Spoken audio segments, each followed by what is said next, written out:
So we've already done a video and we finished, and then I had way more questions. So we're going to talk some more to Anne, because I'm so curious about this intuition and the ability to see beyond our five senses. So I wanted to just ask Anne, did you grow up like this? Were you born like this? So that was my first question. So now we're going to record it. So you said you weren't born with this and you didn't have this as a kid. So how did this come to you?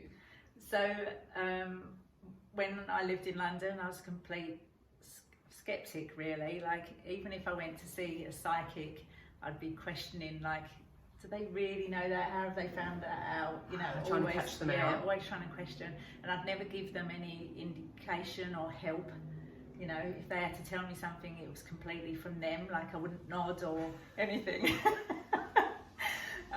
And so when we emigrated to Australia, we went through a financial situation that completely rocked my world, and my husband's as well. Like, it was absolutely dreadful, and I thought that we was going to lose our home and all of our savings and everything. So I hit rock bottom. Okay. And the strategic mind in me and the way that I'd worked in corporate before no longer helped in the situation that I was in. And so I started to think that there must be something else out there, wherever there is, that could help us. Okay. And the next thing I know, my neighbour had given me a book. I don't know what the book was called, I really can't remember. But it stayed on the side for weeks. And then suddenly I just thought, I'll pick that up and have a look. And once I started reading it, I just started to have this complete shift. And so what then happened is I'd start to work on myself, and then just start to talk to my husband about certain things and about the way we were thinking about things as well. And the financial situation that we were in started to change. Okay. So that went on, and I was learning all of this information and just not doing anything with it. So, but when you say learning information, what I was just reading books like about spirituality and Edgar Casey and things like that. So just reading different books, but not really doing anything. And then I had a couple of friends said to me, you should be a healer. And I was like, I'm not a healer. Like, it was just so far out of the realm of my consciousness at that time. Anyway, I really wanted a dog. We'd lost our dog before we emigrated, and I didn't want a full-time dog, so we decided to look after a seeing-eye dog. Yeah. And the first one who came to us was Ella. She had cancer. She'd just had her toe amputated, and the vets had said that the cancer was all through her body and that there was nothing else that Western medicine could do. And as she came down the driveway towards me, I just felt this complete shift in my body, and I knew I wasn't going to let her die. Like, I physically felt something just click in. And so we asked if we could keep her, and they said yes. And so I then found someone who would teach me how to heal her. Okay. Ella would come to the sessions, and the lady would be teaching me what was happening, and I was thinking, okay. We'd come home, and Ella would come and nudge me if she wanted me to work on her. She would lay in front of me. I'd work with her. She'd get up, shake, and walk off. When you say work with her, are you like doing Reiki or healing? Or? Yeah, so I started to learn Reiki. Okay. So that was the first thing that I started to study. And she'd get up, shake, and walk off, and then she'd keep. A couple of days later, she'd come back and she'd do the same thing again. Okay, let's work on her. And she really started to get that spark back in her eyes. She became like a pup again, and I was thinking it's because she lives with us now and she's no longer working. Okay. She used to have quite a tough job when she was working. Was she just like given to you for retirement? Yes. Okay, so you were just to nurse her till she died? Yes. Okay. And they didn't think that was going to be over 3 weeks. Wow. Because she was 6. They didn't want to put her to sleep, but they was happy that we took on the responsibility of her. So, so after 6 months, she's like just this pup. Her eyes are really clear. She's bounding around. She wants to play and all that. And then I'm thinking, okay, just something's happened, you know, not even really thinking about it. And then my husband had like quite a serious accident. We went to buy a chicken coop, and for us to be able to get it into the trailer, the corrugated iron roof needed to come off the top. And as I was taking it off, it slid and it went through the vein and artery in my husband's arm. I saw the blood splurt and him fall to the floor, and I thought, that's it, I've lost him, like he's literally gone. But the guy who we was buying the chicken coop from works at the local hospital in the emergency department. You know, like, what are the chances? Yeah. You know, we was out in the middle of nowhere. I was hysterical, so they sent me down to tell the ambulance where to come in, because it was on acreage, and the kids all came with me, and he looked after my husband. And when we got home from the hospital, my husband had all these stitches internally and externally, and the scar went from nearly the whole arm. Yeah. And I said to him, "Oh, can I practice on you what I've been doing for Ella?" And he's skeptical as well, and just went, "Do what you want, I don't care." And as I started to work on him, he went, "Oh my God," and he said, "You're not going to believe what's happening in my body." And he gave me the feedback that I needed, that what I was doing for Ella actually worked for people as well. As in, he could physically feel something happening? Yes. Oh, what was he feeling? So he could feel the heat moving through his body. He could see all of these colours, like, that he'd never seen before. He went into such a deep relaxation that, for a skeptic, like, I thought I was skeptical. He's like way more skeptical than me. So I knew that what he was telling me was actually truthful, and it works. Yeah. So then I spent the next few years working on anyone who came to me. Yeah. Still questioning all the time, does this really work? Why have they got results? You know, it was just always like, I'd want to sit down before the session and write down what I was going to be working on the person with this session, and like have it sort of planned, because that's my strategic mind. And you're still Reikiing at this point, or you're now? Yeah, so I'm still in person at this point. And they would literally turn up, I'd talk to them, we'd start the session, and this voice would just come in and say, "We're not doing that today."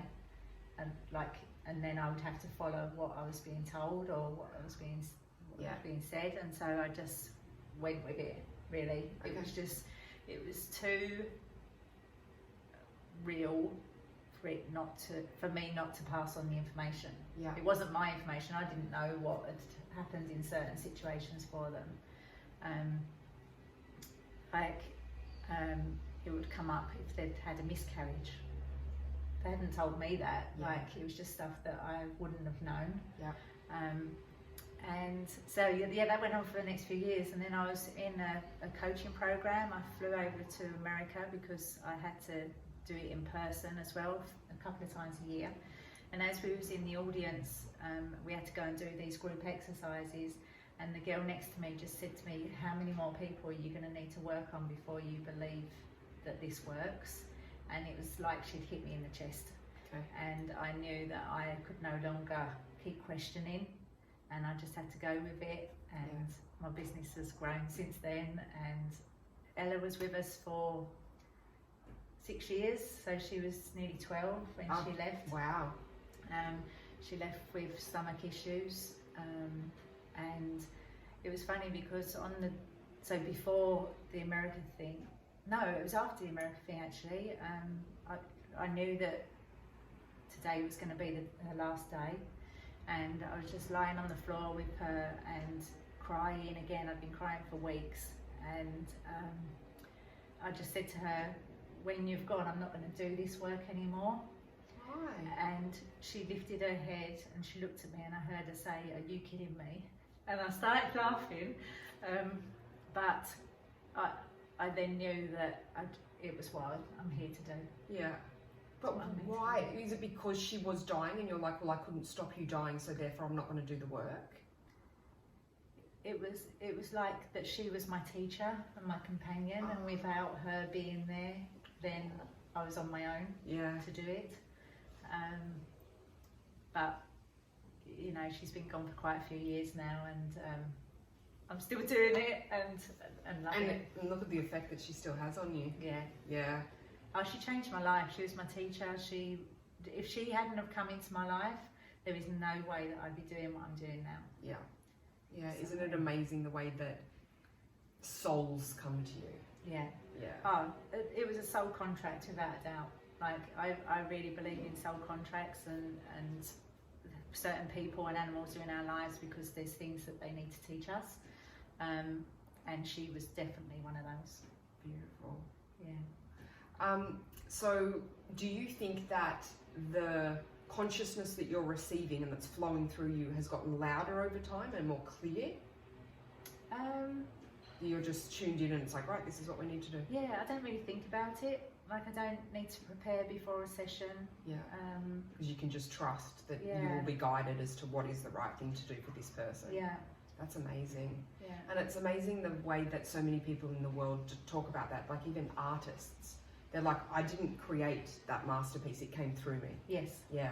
Yeah. So and I like love music, songs, like even Robbie Williams, the Angel song, that just downloaded to him. And if you really listen to the words of that song, they're absolutely fantastic. Okay, I never knew that.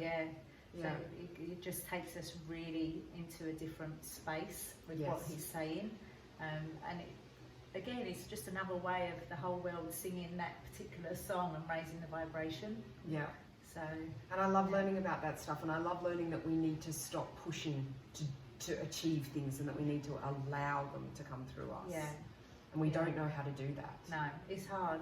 Even I am a doer. Yeah. I like to achieve and get things done, and so I have to keep reminding myself that rest is just as important as the doing. Hence, maybe the reason that this is happening in the world. Yes. Is there's a hell of a lot of resting starting to happen for people. Definitely. Yeah. Without a doubt, and it's bringing us back to our community.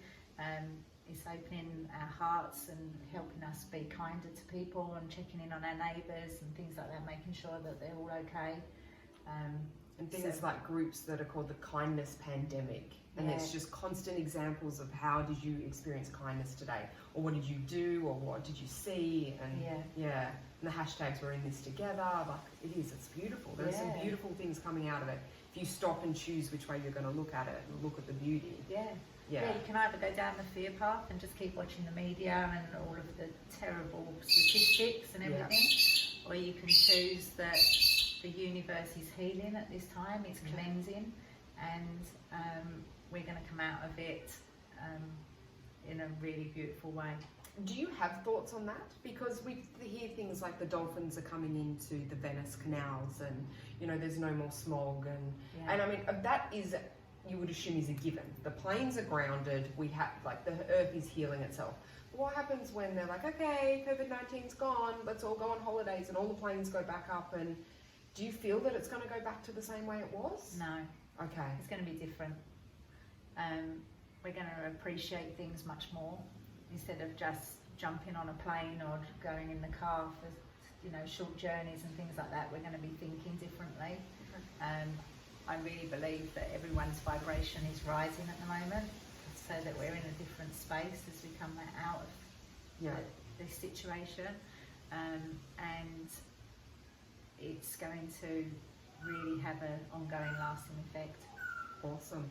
I really think that at the moment what it's doing is bringing people out to just really know what they want to do in life, because at the moment our freedoms can be taken away, and so it's really important that if you've come here to share a message or to step forward, or you've got certain skills in certain areas, then now's the time to start showing them, even just taking one small step at a time, just so that when we come out of this, you're ready and you're going to be able to make a difference to so many more people.